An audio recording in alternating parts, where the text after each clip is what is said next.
ময়না পালতো, ময়না তোতা পাখি যেটা কথা বলে পালতো। একদিন সকালে বাহির হইতেছে, ময়না বড় দামি হয়, অনেক দামি পাখি।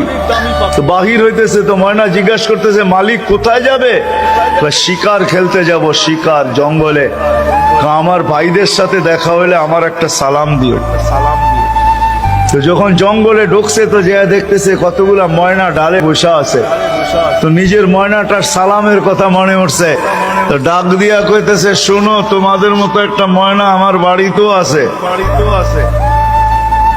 সে তোমাদেরকে সালাম দিছে। এই কথা বলতে দেরি, এই ময়নাগুলা ডালের থেকে পড়া মরতে দেরি হয় না।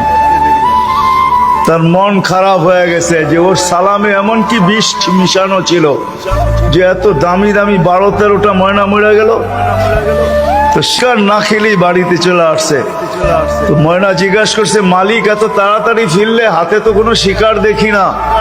তুই কথাই বলিস না। বলে কেন?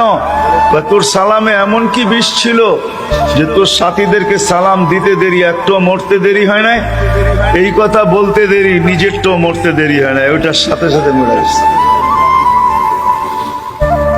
তো খাঁচার দরজা খুইলা সামনে নিয়ে অনেকক্ষণ কাঁদছে, না লড়েও না, চড়েও না, চক্ষুও খোলে না। আর কতক্ষণ কানবে?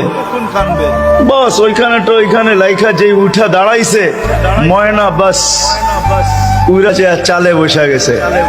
তো বলছে, এটা কি করলি?